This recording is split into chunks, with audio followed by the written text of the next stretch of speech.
সুপ্রিয় দর্শক আসসালামু আলাইকুম। দেশ ও প্রবাসে যে যেখানে আছেন আপনাদের প্রত্যেককেই শুভেচ্ছা জানাচ্ছি। আজকে নতুন একটি প্রতিবেদন দেখতেই পাচ্ছেন আমার সামনে একটা আপু আসছে। আসলে আপুর জীবনে কি হয়েছে বা কি বলতে চাই চলুন কথা বলে জানার চেষ্টা করি। আপু আসসালামু আলাইকুম। ওয়ালাইকুম সালাম। আপু আপনার নাম কি? খুশি। খুশি আপু, কেমন আছেন আপনি? আছি ভাই, দুঃখ কষ্টে আছি। কিসের দুঃখ কিসের কষ্ট? অনেক কষ্ট ভাই, বলার বাইরে। ওরে আল্লাহ, এমন কষ্ট নিয়ে আসছেন বলাই যায় না। বাড়ি কোথায় আপনার? মামিসি। পরিবারে কে কে আছে? পরিবারে ছোট একটা ভাই আছে, মা আছে। ছোট আর ভাই আর মা। আচ্ছা আচ্ছা, বাবা কি হয়েছে? বাবা মারা গেছে। আপনি কি করেন কি? আমি সেলাই মেশিনের কাজ করি। লেখাপড়া করছিলেন? না ভাই, লেখাপড়া করিনি।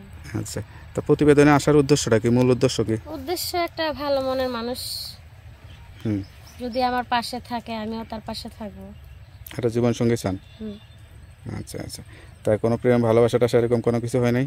না ভাই, ভালোবাসাও করি নাই, প্রেমও করি নাই। আচ্ছা, তো বিয়ে শাদীর জন্য তো গার্জিয়ানে এটা মেয়েকে বিয়ে দেয় দেখে, যেহেতু আপনার মা আছে, তো আপনি নিজেই আসছেন, কেমন লাগে এটা নিজের কাছে?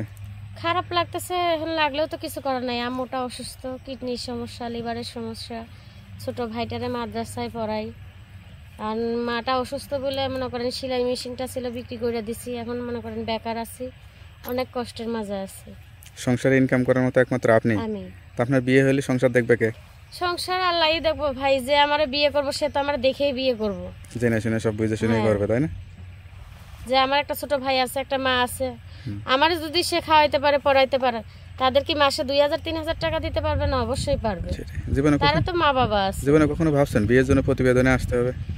এটা ভাই ভাবি নাই কখনো। এটা মানে কপালের ফেরে আসা লাগছে, কিছু করার নাই। কখনো কি মনে হয়েছে একটা নাচ গান শিখি, অভিনয় টভিনয় করি, না মিডিয়াতে ভাই, কাজ এগুলো করি? কখনো ইচ্ছা নাই। ইচ্ছা ছিল খুব যে আমি বাড়ির বড়, আমি বাবা মারে নিয়ে একসাথে সবসময় থাকবো, বাবা মার মুখে হাসি ফুটাবো, এইটুকু।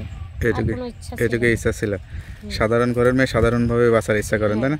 ধরেন বিয়ে হবে, স্বামী হবে, মানে সেই স্বামীটা কিরকম চান আসলে? ভাই আমার কথা কি, যে আমার 2 বেলা খাওয়াইতে পারবো, 5 ওয়াক্ত নামাজ পড়াইতে পারবো, ঘরে রাখতে পারবো, আমি যাতে আমার শ্বশুর শাশুড়ির খেজমত করতে পারি, এইটুকুই চাই, আর কিছু চাই না। আর কিছু চান না? স্বামী যেমনই হোক। আচ্ছা আচ্ছা, তা এত সুন্দর মন মানসিকতা নিয়ে একটা জীবন সঙ্গী পাচ্ছেন না, এটা তো কেউ আসলে বিশ্বাস করতে চায় না। বিয়ে শাদী করার জন্যই তো মানুষ উবড়ি খেয়ে পড়বে। বিশ্বাস না করলে তো কিছু করার নাই ভাই। সবাই উপরের রূপটা দেখে, ভিতরের রূপটা কেউ দেখে না। যেই দেখে সেই বলে কি বিয়ে করতে গেলে 1 লাখ দাও, 2 লাখ দাও। আর আমার যতটুকু শর্ত আছে ততটুকু তো আমি দিতে পারবো, আর বেশি তো দিতে টাকা পারবো চাই কি না। কারণে? আপনি কি দেখতে খারাপ নাকি? আপনি তো ভালো। টাকা চাই, এই যুগে তো মনে করেন টাকারই ভালোবাসে, বউরে তো আর ভালোবাসে না। যারা টাকারে ভালোবাসে এর সাথে বিয়ে না করাটাই আমি মনে করি ভালো, তাই না? হুম। তো আপনার সঙ্গে কিভাবে যোগাযোগ করবে? আমার ফোন নাম্বারে। নাম্বারটা মুখস্থ আছে? মুখস্থ নাই, তারপর আমি বলে দেই। এটা নাম্বারটা দেখে 019 019 41 41 97 97 21 21